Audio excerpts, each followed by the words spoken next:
Hello everyone, welcome to Momma Jo's Kitchen. It is an absolutely beautiful day out there. And of course, I'm going to be bringing you another quick and easy recipe for today.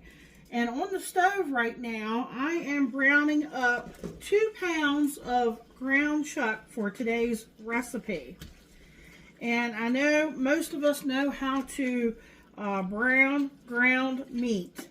And what I'm going to do is I'm not going to season it during this time. And I've explained that before, but maybe if you're new here, one of the reasons why I do not like to season my meat while I am browning it is because I'm going to be draining the fat grease off of it. And we're making a casserole today. And after I drain the fat grease off of it, then I will season my meat. And I primarily do that because I feel like if you season it beforehand and you go to pour off the grease and the fat, you're losing a lot of your seasonings when doing that. What are we making today? Well, we're also going to need the oven, but I haven't started the oven yet. We're going to be making a cowboy casserole. And you're going to need a 9x13 baking dish. I've decided to use my glass one. And I'm not going to spray this one today because we need to put a layer of biscuits in the bottom. And we'll get to that here very shortly. But we have to do this in steps. And then we're going to be adding some ingredients together with our meat. That's going to be the casserole part that's going to go over top of the semi-baked biscuits. And then, of course, we're going to need some toppings for that.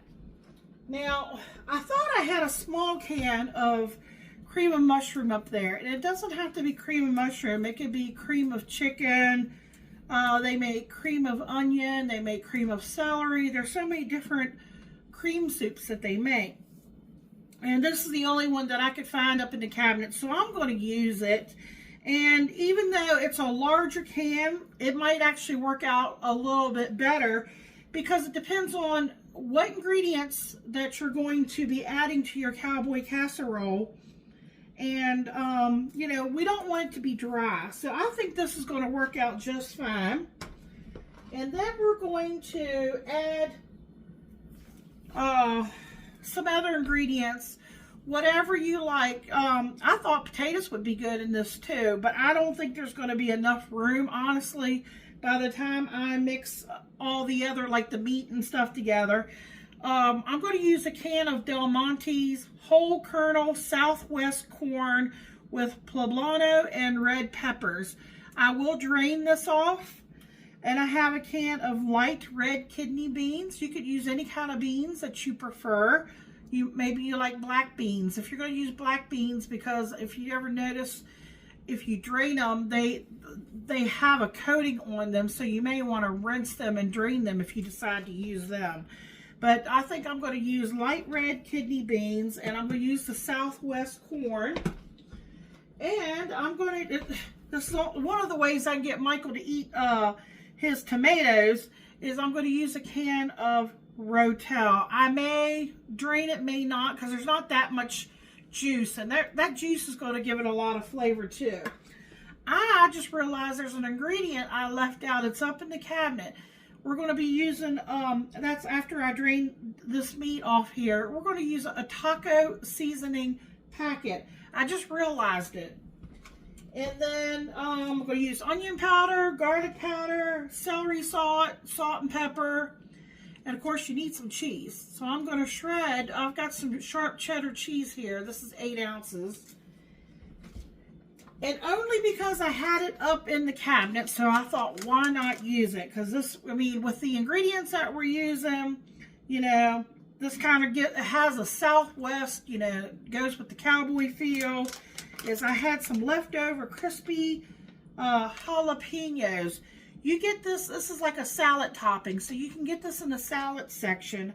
I believe I got this at the Dollar Tree, believe it or not. And they do have a kick. So if you don't like spicy, you might want to leave this out. You could also use those crispy onion, I'm trying to think what they're called, crispy onion tops, you know, like you use on green bean casserole. That would also be very good on top of that. So that's optional. You know, play around with your ingredients. Use ingredients that you like. Let me get this finished here and browned up and drained off, and I'll bring you all right back.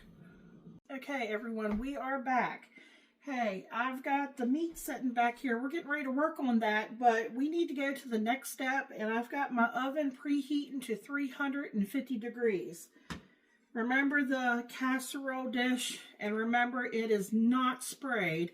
And the reason for that is because we're going to take a can of flaky jumbo biscuits. These are the big, you want the bigger biscuits. And I opened the can off camera because I don't know, maybe you're like me, you don't like it when they pop. It kind of scares you.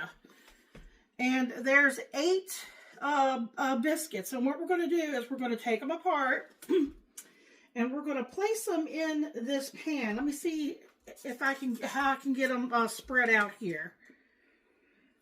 Because what we're going to do is we're going to press them into the bottom.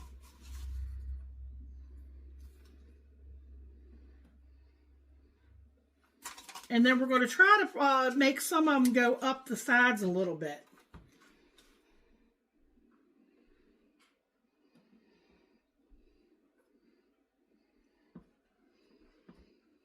Flatten them out, just with your hands.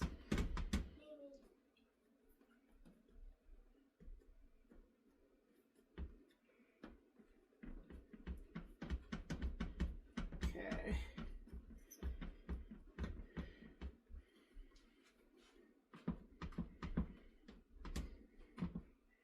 And we're basically, you know, just making a crust in the bottom.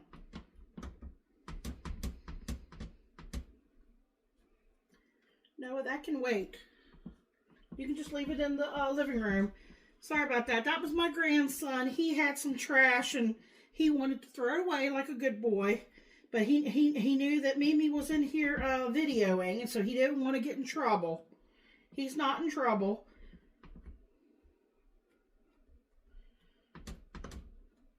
So I'm pinching and push the seams together. I'll show you a little closer view.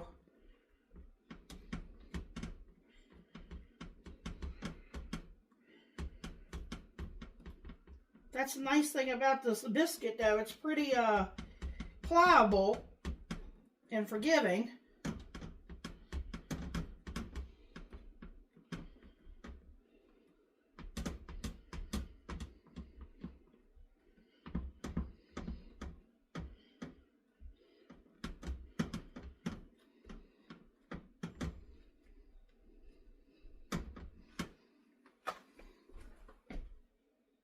There.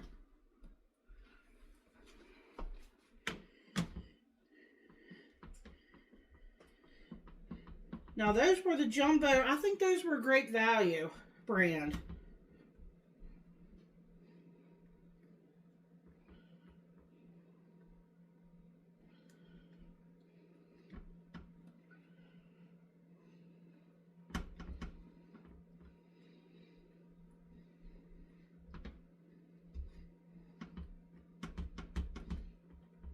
Now, if you want to bring it up the sides a little bit, you can.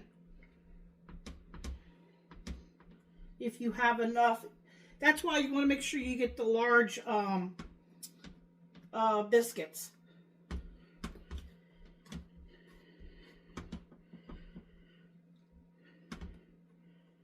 Okay.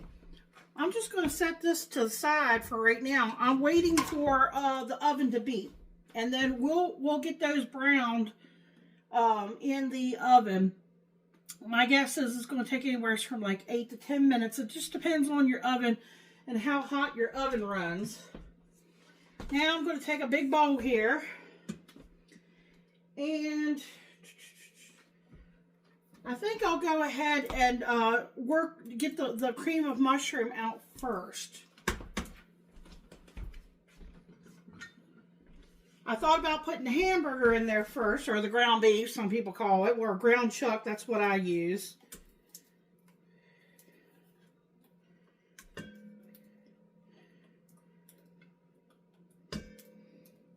Now I am going to thin it out a little bit because this is pretty thick.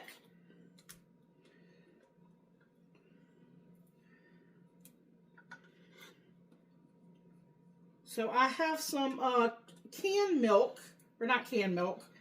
I have some, I got a carton milk. Let me get that out.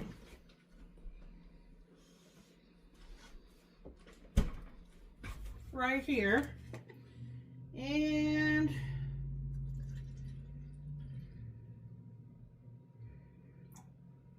I've got about a fourth or a third of a can.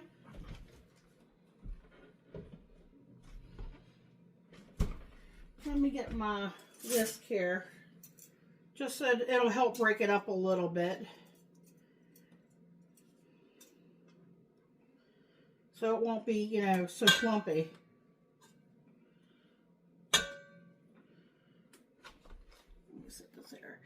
If I had to guess, my milk is about right there. So I would say it's about a third of the way.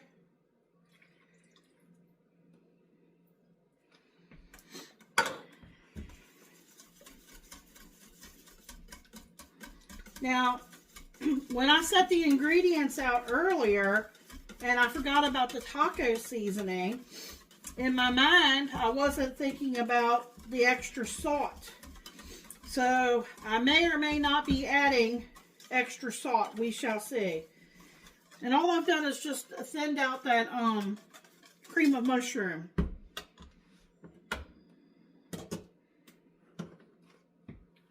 I've already drained off the meat.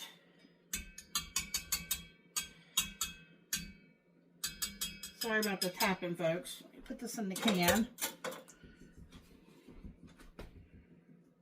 Okay, your meat's going in, and we're going to put that taco seasoning in there.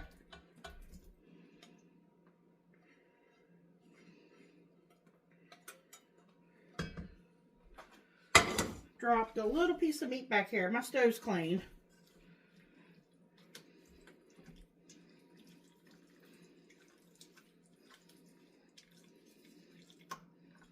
I need to stock back up on my cream of soups. I know some people don't like them, but we've always liked them, and people are like, well, you know, they have a lot of additives and everything, and what doesn't in today's world, I tell you.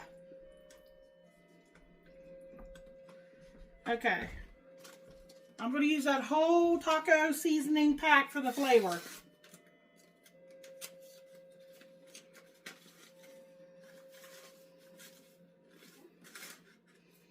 Huh. Kind of clumpy. And this is not very old either. I'm trying to think what store I bought that at. Smells good though. I'm still waiting on the oven to beep. It hasn't beeped yet. But that's okay.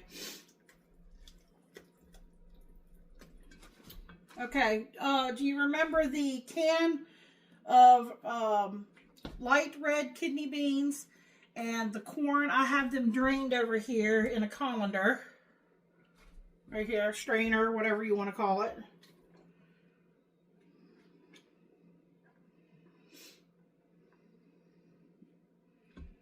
Okay.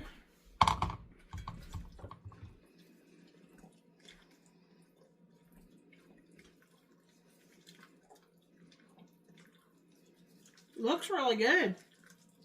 Smells good.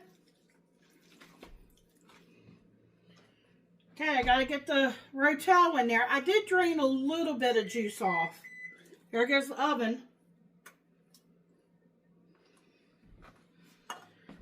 So let me get this popped in there. Okay, I'm gonna set my timer at 8 minutes and check it at 8 minutes. All we're doing is browning just like a crust. We're browning the biscuits.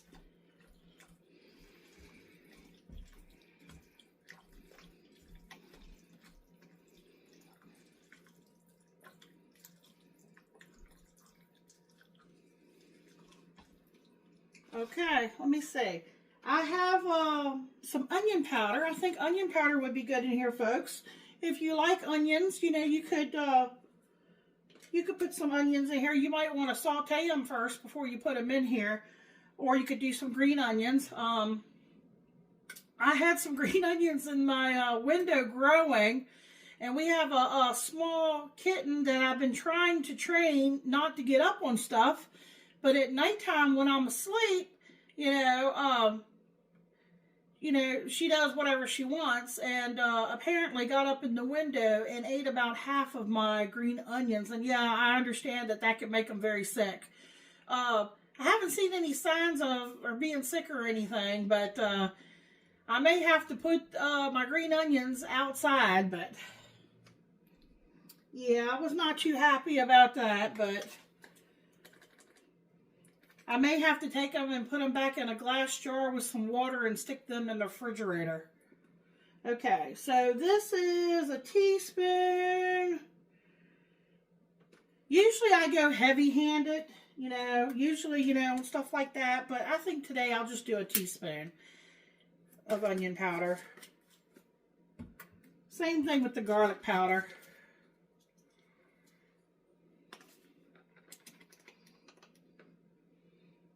Of course, you could use fresh garlic. I would saute them also with onions if you want to do it that route. I thought some celery salt. Now, I did say I had to be careful on the salt amount. Let me get a smaller measure.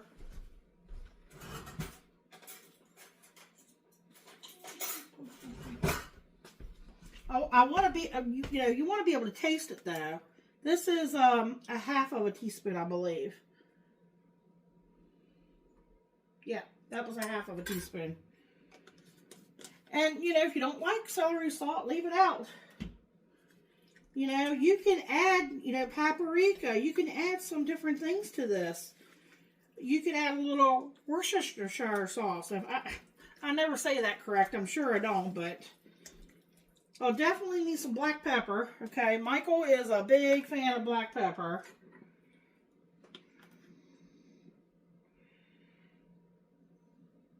I usually go heavy with that, but I think I'll just do a teaspoon. That might be heavy for you all, but not for Michael, trust me.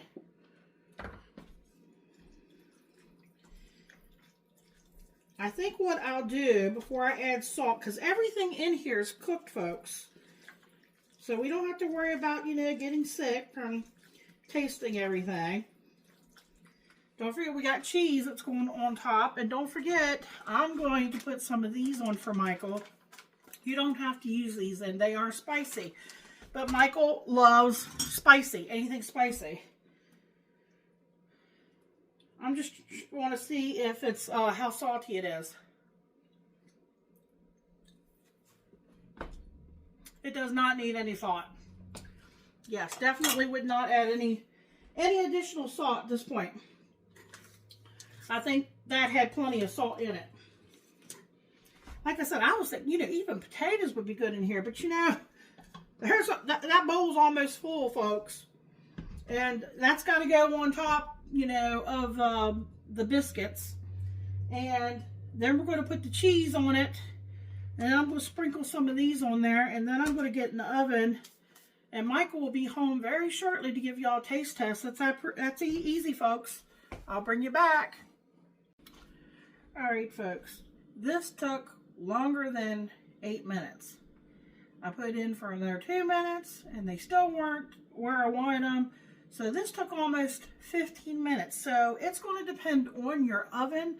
I would still start checking it around the 8-minute mark, 10-minute mark, because I have an electric stove. Maybe you have a gas stove, or maybe you have a convection, which bakes differently than mine. And as you can see here, it's very hot. See how they brown there? And they did kind of puff up here a little bit on the top, but that's okay. And that burner right there is still really hot. My oven is still on 350. Now I'm going to just put this on top and spread it out. It's going to be a full casserole. We want to make sure we have enough to go over every biscuit.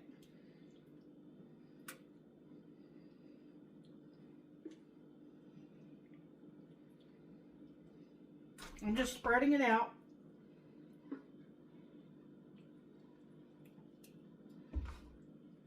So remember, I was like, you know, potatoes would be good in this too, but then you might not have room. You might have to swap something else out. I mean, this is pretty full as it is, and we still have to put the cheese and stuff on top. Those biscuits really puffed up in there.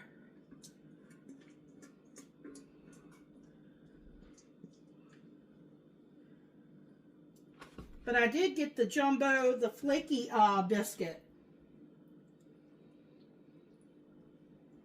Okay, so I'm just smoothing it out. Remember, everything is pretty much done already in this casserole. But we want to make sure it gets nice and hot.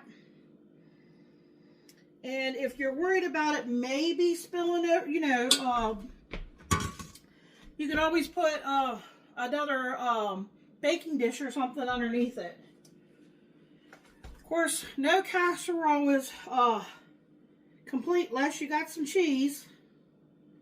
At least in Michael's world.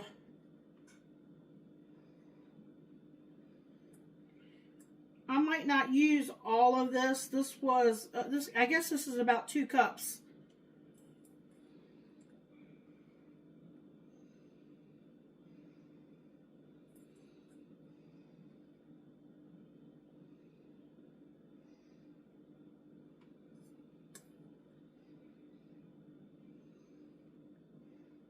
Okay, I would say that was about a cup.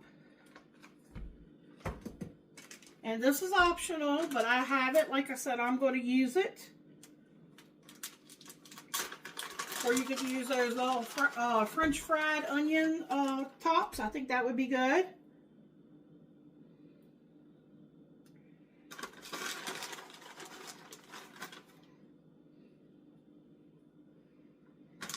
Michael should be home here shortly too. So I'm sure he'll be looking forward to this. This is a great way to use up these jalapeno crunchy pieces. Like I said, they do have a little bit of a bite to them, a kick.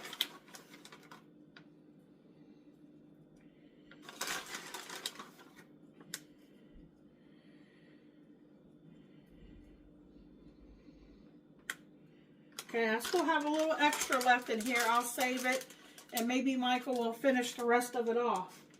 Okay, this is going to go back in the oven. Try to wipe it up here a little bit. I got a mess here a little bit.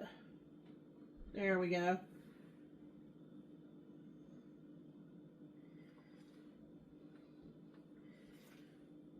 Whew, it is hot. Okay. It's going to go back in the oven, probably at least, I would say, 30 minutes, maybe even less. And I'll bring you all back for the taste test. Thanks for watching, guys.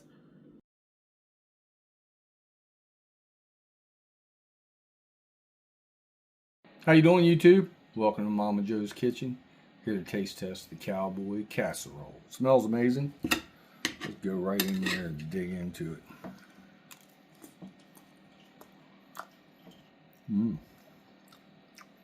She's right.